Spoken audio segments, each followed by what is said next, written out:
All right.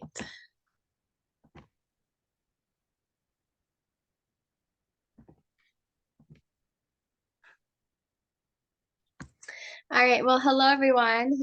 So I recognize, I think, everyone on the chat today. So it's good to see you all. So today we are going to go through FarmChat 101. We are going to look at why present a FarmChat to your students. What did this look like for Lynn County when I was the Education Outreach Director? Some examples and lots of different things that we did throughout my time at Lynn County, and then how will I use FarmChat now as a middle school agriculture teacher. So even though I know you guys on the chat, for those that will watch the recording, my name is Morgan. I'm the former Education Outreach Director for Lynn County Farm Bureau. I was with Farm Bureau for 6 years, loved my time with ag in the classroom. I'm currently the middle school ag teacher and a FFA club leader at Clear Creek, Amana. And we raise beef cattle and I grow cut flowers in Tiffin, Iowa. Tyler and I have one son who will be 3 in November, and we have a baby boy on the way that will be born in February. So why FarmChat? When I started with Farm Bureau 6 years ago, I just jumped right into FarmChats. I thought it was such a cool idea to be able to have a field trip without leaving the classroom, really connect the classroom lessons to the farm. So ag in the classroom and my program now with the middle school ag, those lessons are so important, but how can we then take it one step further and then really take the lessons and make them real life by connecting them to the farmer or to the local connection business or industry that you're sharing with them. So I think the virtual field trips, the farm chats, or pre-recorded videos, pen pals, all the farm tours, all the things that we can do that can really take it to the next step is really going to help bridge that gap. It connects the classroom lessons to the farm. So October being National Pork Month, if you're talking about October or pigs in your lessons, then doing a farm chat can kind of wrap up what you are chatting about in your lesson. So it's kind of a good way to conclude a topic or a unit as well. You can reach new audiences. I feel like FarmChat is kind of that nugget that people get inspired to learn more about. They might want to hear more about your program and your lessons. So it can be an into a school, maybe, or a classroom that you have not have priorly been to. I think it can also reach a new audience than maybe your typical monthly lessons. Like if you do a fall harvest or a spring planting farm chat, then it can reach some new classrooms that might be interested even in that one timely lesson, or if it's a seasonal lesson, even if you don't go there every month, but it could spark that interest for a seasonal event. I feel like it's a really good way to celebrate what you have done in the classroom. If you've been visiting classrooms all year, the farm chat could be a good way to celebrate as a wrap up at the end of a trimester, semester, or the end of the year. It could be a good thing to do for May when the classrooms are busy and the schools are trying to keep up with the end of the year stuff. Farm chat can be a good way to keep the students' attention as you wrap up the school year.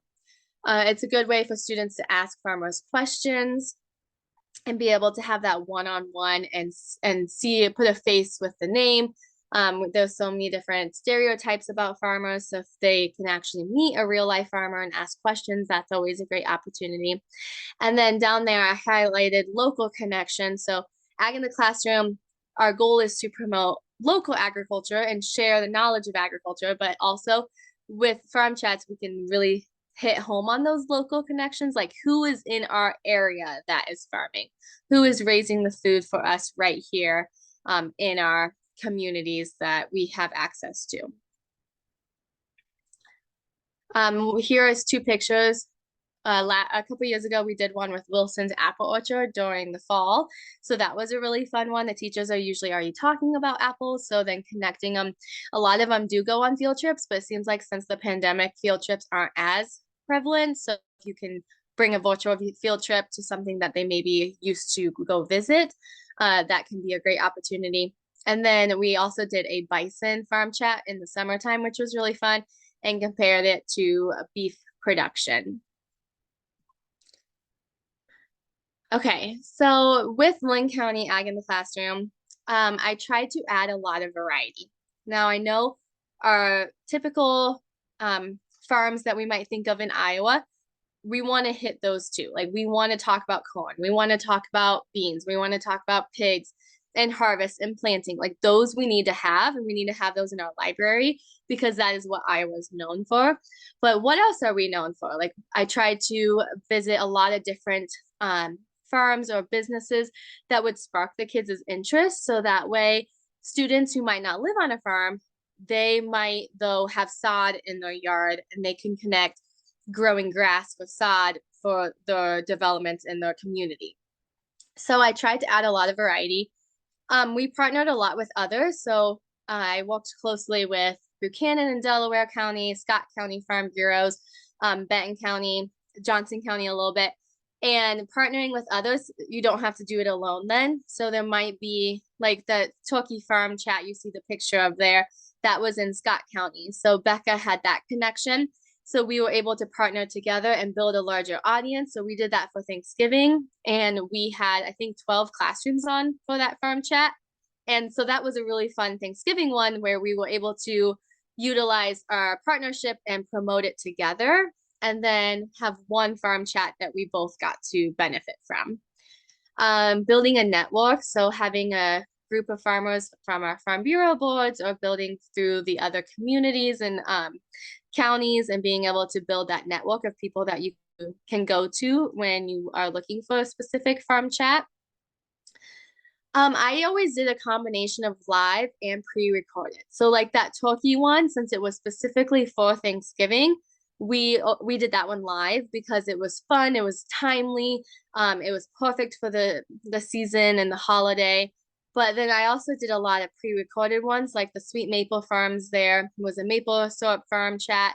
That one I did pre-recorded because it was all about the weather, and if the weather was nice that day, if the sap was running. And so it was just kind of hard to plan for sure when we were going to be able to do it live. So she felt more comfortable doing a pre-recorded one, which pre-recorded is really nice because you can build up your library of videos, and then you can also edit it. So sometimes the live is difficult if you have a bad connection for Wi-Fi or data. Sometimes live too can be like, we had 12 classes on there. I had to always make sure that those classes were muted so that way they weren't disrupting the farmer. Pre-recorded, you can send it in a newsletter, you can send it as a standalone lesson. So there's pros and cons to both. The live one, you have the opportunity to ask questions, but you do run the risk of losing connection or things like that, or windy days, or the turkeys were being really loud that day, things like that. So it's definitely not as predictable. I always tried to do a sign up or a follow up. So if there was a classroom that asked me specifically for a farm chat request, then I would do it one-on-one with them. But like the turkey one, I promoted it to all my classrooms, so that way I could reach as many students as I could on that one farm chat. The Sweet Maple Farms one, I sent it out in my newsletter to all my teachers so that it had the opportunity to reach more audience. I also did a lot of follow-ups. So with the turkey one and the apple one that we did, we sent them the My Family Apple Farm book. We sent them, for the turkey one, we sent the teachers a classroom copy of the My Family's Turkey Farm book. We also sent some, like a couple lesson plans. So we either dropped those off to the classroom ahead of time, or we would follow them up and give it to them afterwards as a review for them. And so that's really a good way to entice them to continue the conversation. And it also is just a fun way to get those books into the hands of the teachers' classrooms. And it by going that extra mile, I feel like the teachers felt appreciated. We were able to give them something that didn't cost us a lot, but really added value to the farm chat. I also usually follow up. We used to have a blog that I would write, and I would follow up with some worksheets. Like we did a planting one that Paige and her dad created, and we created a parts of a planter worksheet. So that way, when the kids were watching the video, they could write in the parts of the planter that Paige and her dad were talking about. I used very simple supplies. I had an iPad, so I would always record on my iPad. And then my headset was nothing fancy. I like to use the one that has the cord that plugs into the iPad, because I could put a windbreaker screen on it. And I was sure that I would not lose Bluetooth connection. But I know a lot of counties have Bluetooth headphones or speakers, and they work just fine. So whatever you feel comfortable with. I think we had 3 different headset speakers at one point, and I always just kind of went back to my one that connected. The only thing with that is that the farmer hears the kids' questions, but I could not hear it unless we had a 2 headset, like an adapter, so we could both hear it. And also they were limited. They only could go as far as the cord could go. So that was the downfall too. On a non-windy day, I honestly just did not even use a speaker or a headset. But if it was windy, I made sure to use that headset and then had the windbreaker on it. And then I tried to do at least one a semester. That was my goal. So I would try to do one in the fall and one in the spring, and then by request as well is kind of what my schedule was. Here are a variety of some of the different farm chats that we've done. So one of my last ones I did with Farm Bureau was the Jiminy Cricket. You might have heard of them from the Grow Your Future Awards. So that one was really fun. We went to Ames and learned all about how crickets are raised and how she uses them for granola bars and protein powders and things like that. So that one was just an interesting one. We did a day in the life of a corn planter, and that's the one we have the worksheet for that goes through the parts of the planter. We did one on wind. We did one on blueberries, the buffalo versus beef, the maple syrup, Kroll farms and vegetable farms. I've done one on sod and growing grass, and then we also met with Iowa State and did one on the football field and how they were growing their own grass. The turkey one, our intern, her family owned a coffee shop, so we did one with her family on how they make lattes and mochas and stuff, and then we did some research and included some facts about where coffee comes from and how that grows. Some other really interesting ones that we've done. We have done some with, turkey farms, pig farms, beef, cover crops. We did a really fun one with cover crops that looked at soil health. Becca one time did one on worms and how they use worm castings for fertilizer. So there are so many different things that you could do that you might not originally or traditionally think of as being a Iowa agriculture topic, but there's so much that our state offers to add in some different variety. Do you Morgan, guys? are you okay? Oh, sorry. Are you okay if we take a couple questions? We have a few questions here in the chat talking about how you record them. I know Jamie had specifically asked if you record them by yourself or if you go to farms with another person. And then we had another question asking where we could find these pre-recorded farm chats. Yes. So it depends on, I like to bring someone with me if I had them available. So I was fortunate enough that we had Paige, and then usually had an intern too. So oftentimes I would always set the teacher up with preparation ahead of time and go through what they need to do on their end. But I never really sent someone to the classroom. The only time I sent someone to the classroom was when I was partnering with a really large pig farm that was up in northern Iowa, and they had done farm chats before, and so I wasn't going to drive all the way up there, so I actually went to the classroom instead of to the farm, and the farmer logged on and everything. He had done it before, and then I was there to help the teacher. But otherwise, I always just kind of walk the teacher through what they need to do. And then it is really helpful to have someone come to the farm with you. So I would usually, if we had 2 people, I honestly would have me be on the live one if we were doing a live one. And then I would have Paige or Taylor or Josie recording it. So then we had the recorded version as well, because you can record and stuff on Zoom and it's fine. But if you have connection issues, then just recording on another iPad or another phone, then you have that raw material that you can go back and edit. If I was just myself, then I would just do the live if I was doing the live, and I would hold the iPad, and the farmer, I would kind of guide the farmer. So I always made sure to follow along with the conversation and guide it if the farmer was not used to public speaking. Sometimes you get really lucky and the farmer just rolls with the punches. Sometimes you have to kind of prod and like get the conversation going. So I would just kind of take the lead of the farmer. But it is helpful having two people there. And then we have our website, Lynn County Education Outreach on YouTube. The website, lincoag.com. You can find the links on there as well. I have some on my personal YouTube page that I had prior to creating the Lynn County Education Outreach page. So you can find both of those on the lincoag.com website. Are there any other questions? Okay. Looks like we just had one more come through asking what a teacher needs to do while they're having a farm chat in their classroom. Okay. Yeah. So I will talk about that through this outline. So specifically for the farmer, this is the outline I send them ahead of time. So what I do is I would send the farmer an outline, and it's a very basic outline. So I usually send them the breakdown that we would like to spend about 5 minutes doing an intro, like who are you, where are we at. Hopefully you guys can't hear my dog barking outside. He's chasing the four-wheeler, it sounds like. But we would do the intro, and then where are we at, who are we talking to, a background, how did they get started with farming, what is their history, are they a generational farm, are they new to farming. Then I always like to tell the farmers that what I really want to connect to is STEM. I want them to show us how science is connected or how they use technology. And they don't have to talk about all of these, but is there one of these that they focus on the farm? How do they use engineering, or what do they have to do with mechanics or things that break down?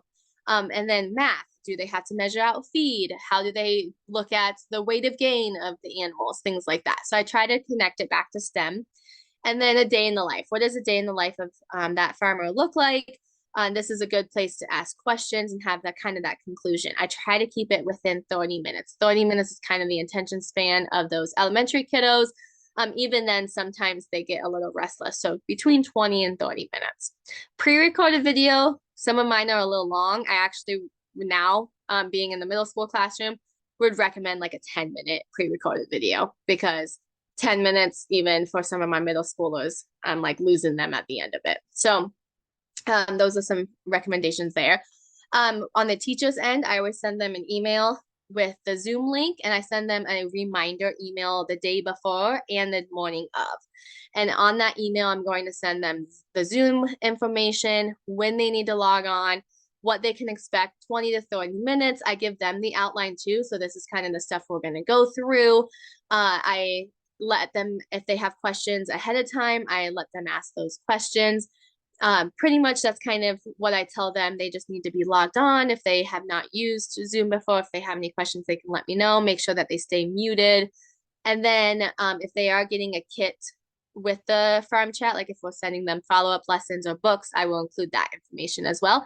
If I don't have a kit for that one, I still usually do a little bit of an intro or like a possible lesson that they could teach. And I would link something from the IWAG Literacy Foundation, or I'd link something from our website that if they wanted to and they had time, they could sneak a lesson in to introduce it to them.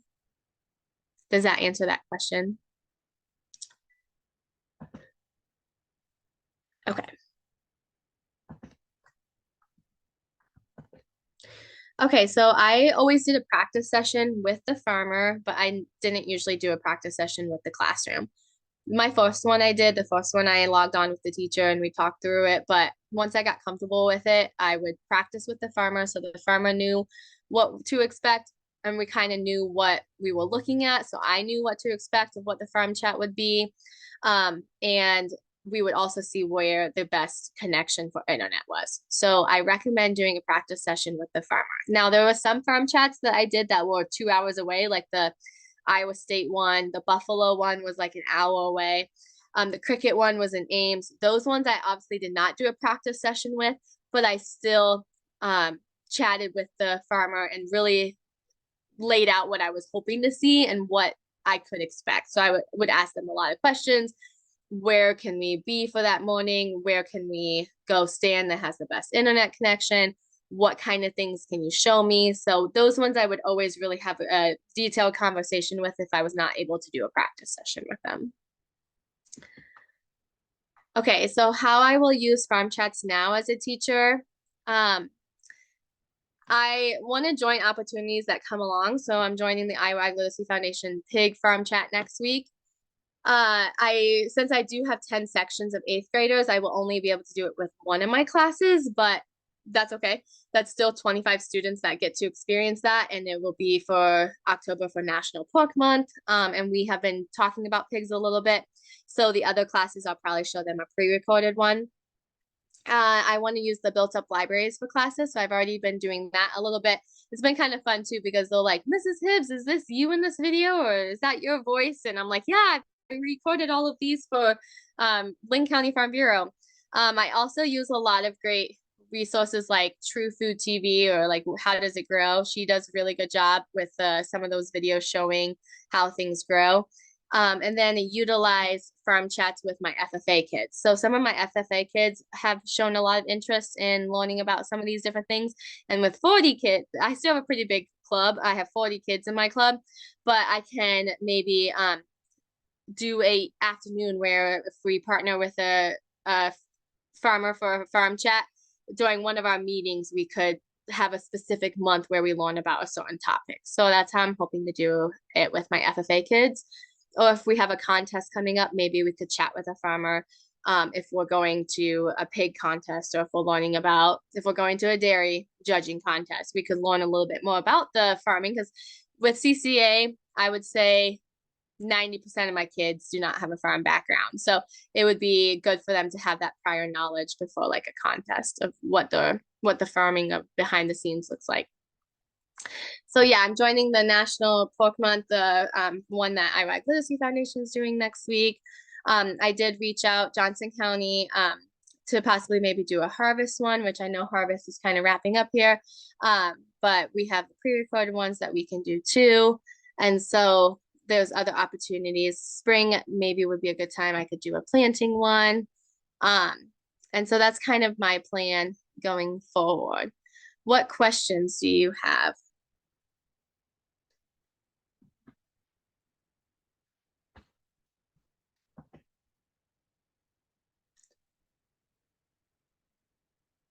Oh, awesome. So there will still be a recorded video after the follow-up of the pig one? Yeah, so if you signed up to register for that, you got the email that has the link and everything, and then there'll be a follow-up email that will include that recording after the farm Perfect. chat's done. Perfect. Then I can show it to the rest of my classes too. That'll be awesome. What would you say the most challenging part of doing a farm chat was? I would say the weather and the internet connection. That's why I did start moving towards sometimes pre-recorded ones, is because like when we did the talkie one, we got really good feedback from the teachers, but there was a delay in there where we lost connection for like 5 minutes. And then some of the teachers decided to it was towards the end, so they decided to just not log back on. Some of the teachers did log back on. So something like that. The Iowa State one, it was really windy that day. And so my live one, even though I had all the technology and the headset and stuff, that one, the live version, it's on Facebook. It's kind of hard to hear because I did it live on Facebook. And the pre-recorded one, though, is a lot smoother, and we were able to edit the really windy parts out. So feel like honestly, weather, internet connection, and then even though like one time I did talk to the farmer about I did a pig farm chat where I was fully expected to go into the barn and see the pigs. When I got there, it was a contract farm, and he had just gotten an email from his contractor saying that I was not allowed to record inside the video. So even though he had prepped me ahead of time that I would be able to see the pigs, we had done the practice session. The day of, he had gotten an email from the contractor saying, no, I could not go in and record. So we had a farm chat of the farmer standing outside of the building. So the kids were like, I want to see pigs. And I'm like, I'm sorry, I can't show you the pigs today. I have pictures I can send you. So things like that that happen that you can't predict.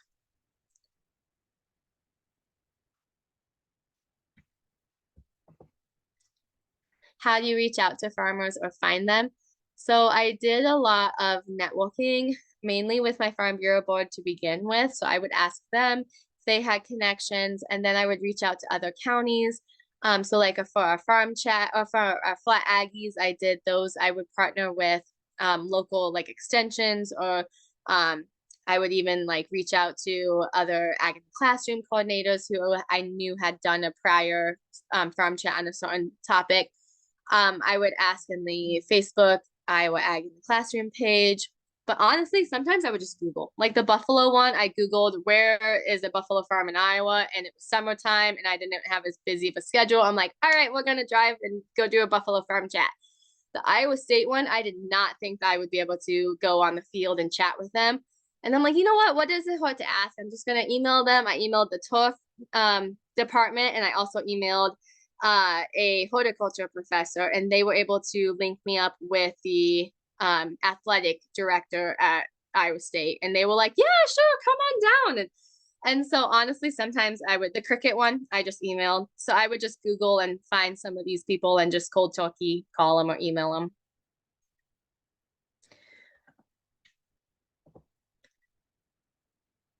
The Iowa State one, you should, Jamie, you should go and chat with them. I can see if the only thing I miss, okay, you guys, from my previous role to now, I miss my email because I had everyone in email, and I also miss my supplies because I had built up an awesome supply of materials.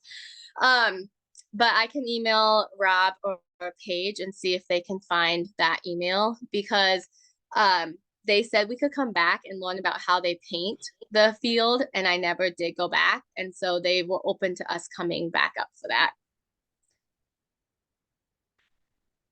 Yeah, that would be great. I did a football and agriculture thing for a pep rally thing for homecoming, and I was like, how can I add more to that going forward? So that's a bucket list of mine. Yeah, yeah, I can see what I can find out. The Iowa State research plots would be interesting too. I think so too, Catherine. That would be a good one. And they also, one time at Iowa State, I did when I was a student, I toured, they were researching algae for fuel. And so that one, something like that would be cool too. I had a student last week bring in miscanthus grass that her family is partnering with Iowa University of Iowa to possibly be potential fuel that they are using at campus. So something like that would be kind of cool too. Any other questions? Here, I can stop sharing so that way I can see you all.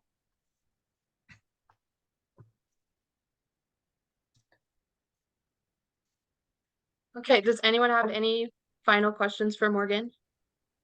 I'm just going to make a comment that when I did a pre-recorded farm chat, I went out and rode on in a combine with a farmer, and I rode in the tractor with an auger cart, and then we got to go to their really large elevator where they're, dumping the corn and everything. And when I did the pre-recording, I ended up with like an hour or two, and trying to cut it all down into something that I could show in the classroom with, like Morgan had mentioned, 10, 15 minutes. I think mine ended up being about 20, 25 minutes. And even with that, I felt it was a little long, but it just had so much cool stuff that I wanted to share. And it's really hard to edit. Does anyone have any tips or anything as far as editing? I don't know if I have tips, but something I was thinking about too with like long videos like that is if there's a good cut point where you can make smaller chunks and make like a series, but like really you're just focusing on one topic. We had that problem when we went and did Hawkeye breeders. And so they with that, we ended up having like, yeah, like you said, like almost an hour and a half, almost 2 hours of content. It's like, how do we break this down? Because it was all so good. So we ended up making 2 small 10-minute videos, which is kind of crazy, right? It's like 2 hours of content and it's down to two 10-minute videos. So maybe that's something. Yeah, I was gonna say I edit mine on just iMovie on my iPad, and I would like to get into cooler um editing and graphics and things like that. I kind of left that to Paige there towards the end because she was really good at it, and she would add in like voiceovers and text and stuff like that. But I never got that fancy. But I had a hard time too editing it down. And sometimes in the classroom, like if I was there for the lesson, like we did an apple grafting one, so I showed the Wilson's apple orchard one. And then one time we did a comparison of bison to beef. As I was in the classroom, I would fast forward it to the parts that I wanted them to see. So even though you might have a longer video, if you're there sending it to the teacher, then it's kind of on the mercy of what they want to show. But if you're there, then you can kind of control like, oh, this is more pertaining to our activity. Like this will be what I want you to know. And you can kind of fast forward through some of it is what I tended to do. Good ideas. Thank you. Okay, well, we are rounding out on 5 o'clock. Does anyone have any final thoughts, comments, questions?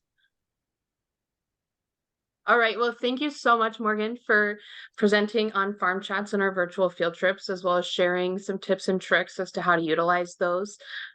Just as a reminder, we won't have a coffee talk next month, but please join us at our November conference. That is Friday, November 10th.